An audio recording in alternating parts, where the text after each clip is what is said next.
मीमांसा civil service academy में आपका स्वागत है। ये लेक्चर जो है सांख्य दर्शन का है।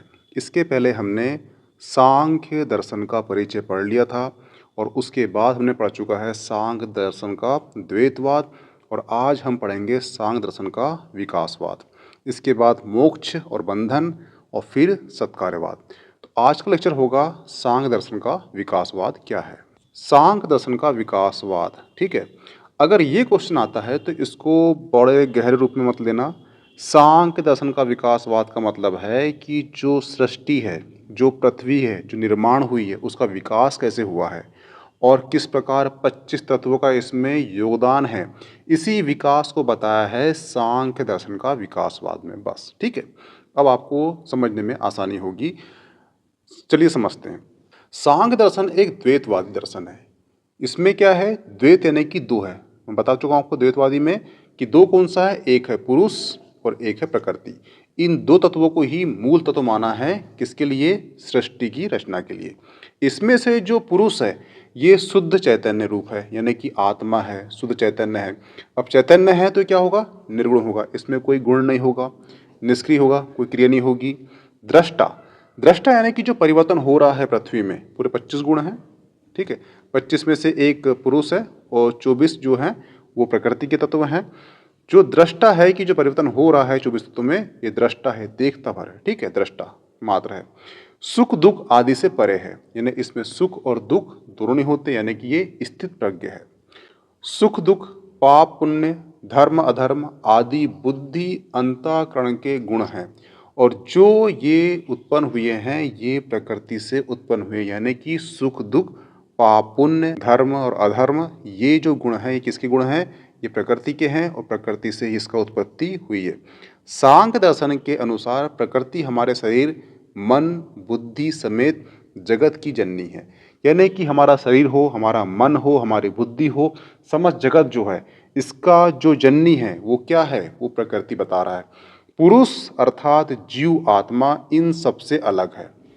वही 25 तत्व हैं, ठीक है। इसमें से 24 तत्व प्रकृति के हैं और एक जो है वो पुरुष है और पुरुष इन सबसे अलग है। जब पुरुष प्रकृति के संपर्क में आता है, जब पुरुष प्रकृति के संपर्क में आता है तो प्रकृति में होने वाले परिवर्तन को ही स्वयं में होने वाले परिवर्तन समझने लगता है और यही उसके दुख का कारण होता है और इसे कहते हैं दुखत्रयी। दुखत्रयी के बोला गया है यहाँ पे रजस, तमस और सत्व, तीन गुण होते हैं, इसलिए इसे दुखत्रयी बोलते हैं। क्योंकि एक लोभ लाता है, एक सुख लाता है, एक लाता है लालच। हुआ क्लियर? इसलिए इसको दुखत्रयी बोला जाता है, दुखत्रयी से घिर जाता है और आत्मा बंधन में पड़ जाती है। सांख्य दर्शन में 3 प्रकार के दुखों की चर्चा की है। अब ये 3 प्रकार के दुख क्या हैं वो समझते हैं। नेक्स्ट है, सांख्य दर्शन में 3 प्रकार के दुखों की चर्चा की है। एक दुख है आध्यात्मिक दुख, दूसरा है अधिभौतिक दुख, तीसरा है अधिदैविक दुख। जो आध्यात्मिक दुख है इसके अंतर्गत वे दुख आते हैं जो मन और शरीर से उत्पन्न होते हैं। वो दुख कौन से हैं? एक है रोग, क्रोध, घृणा, लालच, भूख। ये जो दुख हैं ये किससे उत्पन्न हो रहे हैं? ये मन और शरीर से उत्पन्न हो रहे हैं। और ये किस दुख के अंतर्गत आते हैं? तो ये आते हैं आध्यात्मिक दुख के अंतर्गत आते हैं। दूसरा है अधिभौतिक दुख। इसमें बाहरी भौतिक पदार्थ जैसे कि मनुष्य, पशु, पक्षियां, कांटों से होने वाले दुख उत्पन्न होते हैं, उसे कहते हैं अधिभौतिक दुख, ठीक है। जैसे कुत्ते काटना, सांप का डसना, ये सब किसके अंतर्गत आते हैं? ये अधिभौतिक के दुख के अंतर्गत आते हैं। नेक्स्ट है और अंतिम है अधिदैविक दुख। अधिदैविक के अंतर्गत अलौकिक कारणों से उत्पन्न होने वाले दुख, जैसे कि भूकंप, बाढ़, भूत, प्रेत। ऐसे दुख जो हैं अलौकिक कारण होते हैं, इसलिए इसको रखा गया है अधिदैविक दुख के अंतर्गत रखा गया। तो सांख्य दर्शन में 3 प्रकार के दुखों की चर्चा की है। अगर आपको विकासवाद आता है तो आपको सभी का 1-1 लाइन पर पता होना चाहिए ताकि आप वहाँ पे आराम से एक्सप्लेन कर सको। हुआ क्लियर? नेक्स्ट है सांख्य दर्शन का विकासवाद क्या है। तो देखना, जो सांख्य दर्शन है उसमें विकासवाद की विवेचना की है। कि जब पुरुष और प्रकृति के संपर्क में आती है तो जो प्रकृति है इसमें जो साम्य अवस्था है उसमें विकार उत्पन्न होता है। विकार कैसे? इसमें 3 गुण हैं, एक है रजस, एक है तमस और एक है सत्व। इन गुणों में आपस में ओवरलैप होता है और ये ओवरलैप जो होता है इनके गुणों में परिवर्तन होता है और इसी परिवर्तन से जगत की निर्माण की प्रक्रिया आरंभ होती है। गुणों को परिवर्तन के आधार पर 2 प्रकार में बांटा गया है। गुणों में परिवर्तन के अकॉर्डिंग 2 प्रकार के परिवर्तन बताया गया है, एक है समरूप और एक है विरूप। समरूप क्या होते हैं? प्रलय की अवस्था में यह परिवर्तन दिखाई देता है जबकि तीनों गुण स्वयं अपने आप में परिवर्तन होते हैं। ठीक है, जैसे कि इसमें क्या बोला है, इसमें समरूप यानी कि जो 3 गुण हैं, एक कौन सा है? सत्व, एक कौन सा है? रज, और तीसरा कौन सा है? वो है तम। समरूप बोला है यानी कि जो सत्व है वो किस बदलेगा? वो सत्व में बदलेगा। जो रज है वो रज में बदलेगा, जो तम है वो तम में बदलेगा। ठीक है, इसलिए बोला गया है समरूप परिवर्तन बोला गया है, ये परिणाम बोला गया है। इस अवस्था में जगत की उत्पत्ति नहीं होती क्योंकि तीनों जो गुण हैं अपने आप में ही बदल रहे हैं। इसलिए इस समय गुणों की साम्य अवस्था रहती है यानी कि ये जो गुण हैं अपने आप में संतुलित है, साम्य अवस्था है, इसलिए इस गुण को बोला गया है प्रकृति। हुआ क्लियर? यानी कि प्रकृति का मतलब यह है कि जो सृष्टि है, जो जगत है, इसके पहले जो क्या थी वो प्रकृति थी। अब ये तीनों गुण जो हैं इसमें परिवर्तन होगा, इसमें हलचल होगी और जो चीज निकलेगी वो कहलाएगी जगत। तो जगत के पहले क्या था? प्रकृति, इसलिए बोला गया है प्र यानी कि पूर्व और कृति यानी कि जो पहले रचना में थी या उसमें विद्यमान थी। प्रकृति यानी दूध में दही निहित है, दूध में छाछ निहित है, दूध में मक्खन निहित है, परंतु जब दूध है, दूध प्रकृति मान लो, और जब उसका बना, दूध से दही बना, मक्खन बना, मही बना, ठीक है, घी बना, तो ये क्या हो गया? जगत और सृष्टि हो गई। तो जगत और सृष्टि के पहले क्या थी? वो प्रकृति थी। प्रकृति कैसी थी? तीनों गुण उसमें साम्यता अवस्था रखते थे, संतुलित थे, तो कहलाती है प्रकृति। यानी कि सिंपल सी बात यह है कि सत्व, रज और तम तीनों गुण जब संतुलित हो, साम्य अवस्था में हो, पूरे बैलेंस हो, तो वो कहलाती है प्रकृति। और इसमें कोई भी प्रकृति यानी जगत की रचना नहीं होती। हुआ क्लियर? अब आ जाइए कि इसमें विरूप परिणाम में। विरूप परिणाम में क्या होता है? प्रलय के बाद एक गुण अपने से भिन्न दूसरे गुण पर अधिपत्य जमाने का प्रयास करता है। जैसे कि जो सत्व है, जो रज है और जो तम है, ठीक है, 3 गुण है। ये तीनों गुण जो हैं एक दूसरे के ऊपर ओवरलैप होंगे। जब ओवरलैप होंगे तो हलचल पैदा होगी। जब हलचल पैदा होगी तो क्या बनेगा? इसी से बनेगा जगत। हुआ क्लियर? जगत या सृष्टि का निर्माण आरंभ होगा। इसे ही सांख्य दर्शन में सृग या विकास कहा गया। क्या कहा गया है? सृग या विकास वाद कहा गया है। ठीक है, यानी कि विरूप अवस्था ही जगत या विकासवाद को दर्शाता है, जो समरूप है ये दर्शाता नहीं है। ये कहलाती प्रकृति। प्रकृति क्या है? तो जो तीनों गुण अगर साम्य अवस्था में हैं तो प्रकृति है, तीनों गुण अगर विरूप अवस्था में हैं तो वो जगत या विकासवाद को दर्शाती है। तो आई होप समझ में आ चुका होगा, ये गुण में परिवर्तन के कारण ही जो प्रकृति से ही जगत या सृष्टि का निर्माण हुआ है, और जगत और सृष्टि निर्माण जो हुआ है इसी को बोला गया है सृग या विकास। हुआ क्लियर? देखना, पुरुष और प्रकृति इन दोनों का जब संयोग होता है तो क्या बनती है? ये बनती है महंत यानी कि बुद्धि बनती है। ठीक है, और बुद्धि तत्व उत्पन्न होता है। जब बुद्धि पैदा होती है तो बुद्धि का काम क्या होता है? वस्तु के विषय में वर्णन कर पाता है कि ये वस्तु में ये गुण हैं। जैसे कि एक चीज दिखी आपको जो पतली सी है, लंबी सी है, घुमावदार है, तो ये क्या हुआ? आपको बुद्धि पता लगा कि ये घुमावदार है, रस्सी पतली सी है, तो इसमें अगर गुण डाल दो, कौन सा? चलने गुण, तो ये हो जाएगा सांप। हुआ क्लियर? यानी कि आकृति और गुण जब मिलते हैं तो ज्ञान प्राप्त होता है, और ज्ञान मिलता किससे है? वो मिलता है बुद्धि से। जो बुद्धि पैदा होती है किससे होती है? वो बुद्धि पैदा होती है प्रकृति और पुरुष के संयोग से पैदा होती है। हुआ क्लियर?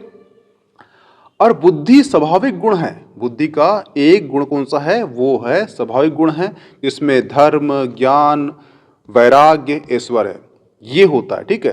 परंतु यही गुण जब तमोगुण से विकृत होने लगते हैं तो इसमें क्या पैदा होता है? धर्म का अधर्म हो जाएगा, ज्ञान का अज्ञान हो जाएगा, शक्ति का अशक्ति हो जाएगा, और जो ऐश्वर्य है उसका क्या हो जाएगा?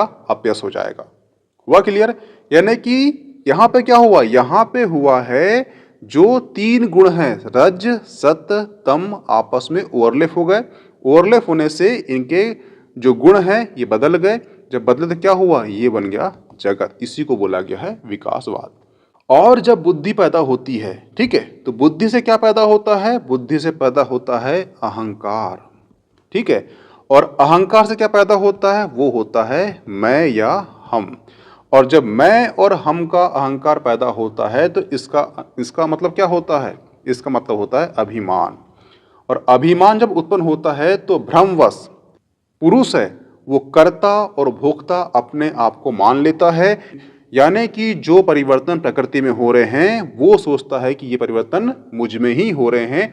जिस प्रकार से मैंने पिछले लेक्चर में बताया था आपको कि ऐने वाला एग्जाम्पल बताया था कि ऐने अपने आप को ही मान लेता है कि मैं गोरा हूँ, मैं काला हूँ, और जो इसमें ये मानता है मैं काला हूँ, मैं गोरा हूँ, इससे क्या पैदा होता है? अहंकार पैदा होता है। अहंकार से अभिमान पैदा होता है। अभिमान से क्या होता है? वो जो परिवर्तन होता है किसमें? प्रकृति में, उसको मान लेता है कि ये परिवर्तन मुझ में ही हो रहे हैं। जो मुझ में हो रहे हैं तो वो बंधन में पड़ जाता है, और जो आत्मा है वो दुखी हो जाती है। हुआ क्लियर?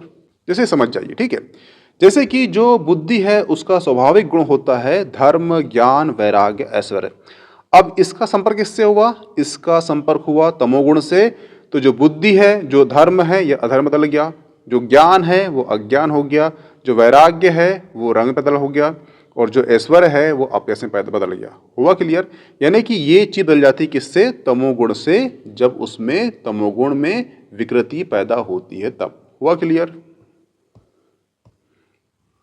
अब देखना, हमने बात की थी किसकी? अहंकार की। तो अहंकार तीन भेद होते हैं अहंकार में। एक है पंच सात्विक, एक है तमस, और एक है रजस। तो पंच सात्विक क्या होता है? इसमें तत्वों की प्रधानता होती है। इसमें मन, पंच ज्ञानेंद्रिया, यानी कि पंच ज्ञानेंद्रिय मतलब क्या होता है? एक है आँख, कान, नाक, जीभ, त्वचा, तथा जो पांच कर्मेंद्रियां हैं वो कौन सी है? मुंह, हाथ, पैर, मलद्वार और जनेंद्रिया, ठीक है। ये होती है पंच सात्विक। अब तमस क्या होता है? तमस, इसमें तम की प्रधानता होती है, जिसमें कि पांच तन्मात्र होते हैं, जिसमें कि शब्द, स्पर्श, रूप, रस, गंध उत्पन्न होते हैं। अब आ जाओ किसमें? रजस में। रजस में क्या होता है? इसमें रज की प्रधानता होती है। यह सात्विक तथा तमस को गति प्रदान करता है। यानी कि आप साइंस से पढ़ते हो उत्प्रेरक। इसमें और इसमें जो चीज पैदा हो रही है वो क्यों हो रही है? क्योंकि जो रजस है उसमें गति दे रहा है, उसमें ये उत्प्रेरक काम कर रहा है। तो रजस क्या है? जो पंच सात्विक और तमस में जो गति पैदा हो रही है किस कारण हो रही है? वो हो रही है रजस के कारण हो रही है। इसलिए अहंकार के तीन भेद बताए हैं। हुआ क्लियर? अब ये समझ जाइए, ठीक है। तो जो सांख्य दर्शन के कारण, जो सांख्य दर्शन है उसमें विकासवाद को समझाया है, ठीक है। और विकासवाद में 25 तत्व बताया गया है। और ये 25 तत्वों का जिस दिन ज्ञान होता है आपको, उस दिन जो पुरुष है वो अपने आप को इससे अलग कर लेता है। जो अलग कर लेता है तो समझ जाता है पुरुष की जो परिवर्तन हो रहा है वो 24 तत्वों में हो रहा है, मुझ में नहीं हो रहा है। यानी ऐना जान गया है कि जो काला व्यक्ति है वो काला ही है, जो गोरा है वो गोरा ही है। मैं काला या मैं गोरा नहीं हूं, क्योंकि बुद्धि के कारण ही जो पुरुष और प्रकृति में विभेद पैदा होता है, ठीक है। तो ये जान जाता है कि जो परिवर्तन हो रहा है ये 24 तत्वों में हो रहा है, और यही प्रक्रिया जो है ये दिलाती है मोक्ष दिलाती है। यानी कि सांख्य दर्शन आपको मोक्ष के द्वार तक ले जाता है कि जो आप हो वो आप नहीं हो, आप आत्मा हो, और जो परिवर्तन हो रहा है ये 24 तत्वों में हो रहा है। और 24 तत्व किसके हैं? वो प्रकृति के हैं, और जो आप हो वो आप पुरुष हो, ठीक है। इससे आपको मोक्ष की करीब में ले जाने का सहायता देता है कौन सा? सांख्य दर्शन, ठीक है। तो इसमें बात की गई है पंच महाभूतों की। पंच महाभूत कौन से हैं? तो वो है, एक है आकाश, एक है अग्नि, जल, वायु, पृथ्वी। ठीक है, इनके गुण क्रमशः होते हैं कौन से? एक होता है स्पर्श, रस, गंध, रस, रूप। इस प्रकार सृष्टि का विकास प्रकृति से आरंभ होता है तथा पंच महाभूत तक समाप्त होता है। आपने सुना होगा कि एक व्यक्ति जन्म होता है पंच तत्वों से और जब अंतिम अवस्था आती है, उसकी मृत्यु होती है, तो पंच तत्वों में ही मिल जाता है। इसी प्रकार बोला गया महाभूतों तक समाप्त होता है। जो सांख्य दर्शन है उसमें पुरुष को मिलाकर टोटल 25 तत्व माने गए हैं, यानी कुल 25 तत्वों का अस्तित्व स्वीकार किया गया है।